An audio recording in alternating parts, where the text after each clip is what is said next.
aqui no programa Crescendo no Conhecimento de Cristo. E sempre a gente vai tratar de um texto, de um assunto polêmico, mas assim, de uma forma rápida, breve, bíblica e de uma forma bem objetiva. E o meu editorial hoje é Por que dizimar? Nós temos aí uma polêmica hoje, se o dízimo é bíblico, se não é, se deve dizimar, se não deve, né, pastor Mauro? É verdade. E hoje nós vamos falar rapidinho sobre isso, que você possa guardar isso aí no seu coração, os nossos esclarecimentos. Então vamos lá. Levando em conta as estatísticas, 80 a 90% das contribuições que sustentam uma igreja local vêm dos dízimos, que são entregues fielmente todos os meses nas congregações por seus membros. Sem os dízimos, a maioria esmagadora das igrejas estariam fechadas e impossibilitadas de continuar suas atividades, como o discipulado, o evangelismo e as ações sociais. Devido a diversos fatores, tem crescido o número de pessoas que frequentam as igrejas, são alimentadas espiritualmente ali, são ministradas, socorridas, acolhidas, abençoadas e cuidadas por essas igrejas, mas que mesmo sabendo dos benefícios que uma igreja local proporcionam, deixam de entregar seus dízimos fielmente, provocando um sofrimento muito grande na vida da liderança, que todos os meses lutam para fechar as contas com uma receita financeira cada vez mais limitada diante das despesas inflacionadas que só crescem.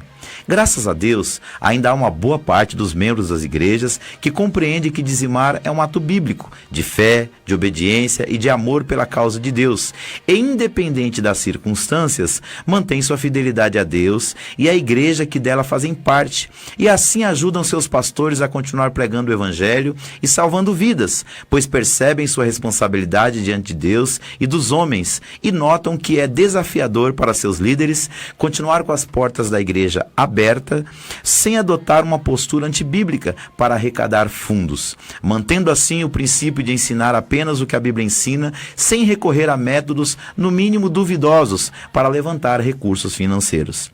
Levando em conta o que a Bíblia diz, por que devemos dizimar? Deixa eu te dar aqui alguns motivos. Primeiro, porque é um ato de gratidão, pois tudo que tenho é de Deus e Ele me abençoou. Sendo assim, ao dizimar, declaro que tudo vem dEle e que sou grato pelo meu trabalho, pelas minhas finanças, que Ele me proporciona. Gratidão não é só falar.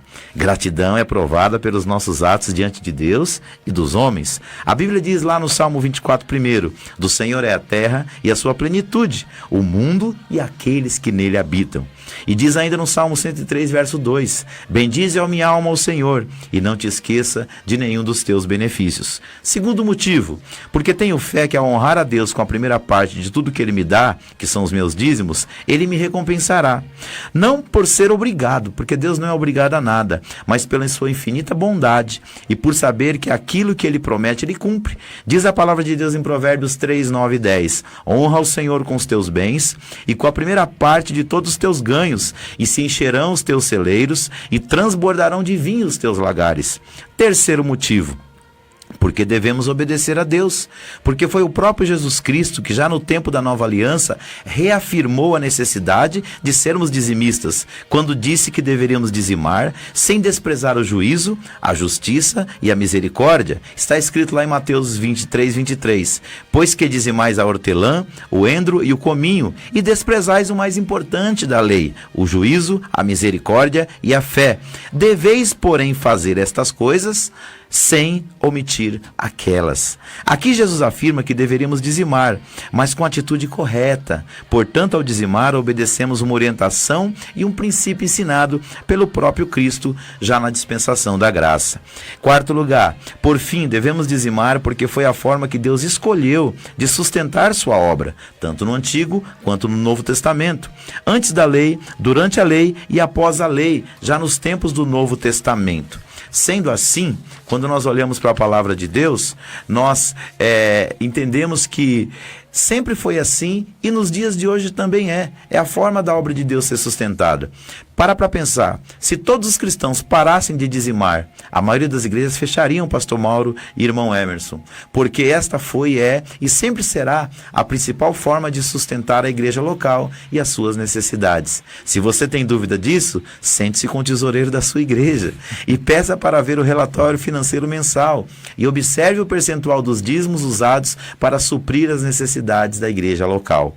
Quando nós olhamos para a Bíblia, nós vemos que Abraão dizimou antes da lei, está lá em Gênesis 14, versículo 20. Jacó também fez um voto e dizimou antes da lei, está em Gênesis 28, do versículo 20 ao 22. Ambos dizimaram de forma voluntária, mas ao mesmo tempo demonstrando que já era um hábito sustentar a obra de Deus dessa maneira.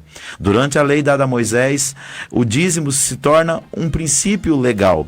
Isso está lá em 2 Crônicas 31, 6 e também se encontra em Deuteronômio 12, 11. E por fim, como já citei, o próprio Jesus Cristo no seu tempo reafirmou esse ensinamento em Mateus 23, 23, quando orientou seus discípulos a dizimar, como forma escolhida por Deus para sustentar a obra do Pai aqui na terra. E ele mesmo disse, quando questionado sobre os impostos, ele disse que nós devemos dar a Deus o que é de Deus e a César o que é de César. E assim eu concluo. Fecho com uma palavra dita pelo escritor da carta aos Hebreus, porque Deus não é injusto para se esquecer da vossa obra e do trabalho e do amor para que com seu nome mostrastes, enquanto servistes aos santos e ainda servis. Mas desejamos que cada um de vós mostre o mesmo cuidado até o fim, para a completa certeza da esperança, para que vos não façais negligentes, mas sejais imitadores dos que pela fé e paciência herdaram a promessa. Hebreus 6, do 10 ao 12. Guarde isso no seu coração. Deus nunca se esquece do bem que fazemos por sua obra. Ele nos recompensará sempre, no presente e na eternidade. Que Deus abençoe grandemente você, sua vida e sua família. Que Ele faça resplandecer o seu rosto sobre ti e te dê prosperidade e paz. Seja um dizimista, honre o Senhor, ajude a tua igreja a pregar o Evangelho, ganhar vidas e edificar aqueles que já servem a Deus. Esse foi o editorial aqui do programa Crescendo no Conhecimento de Cristo, e todo o programa nós vamos trazer uma reflexão sobre um assunto importante da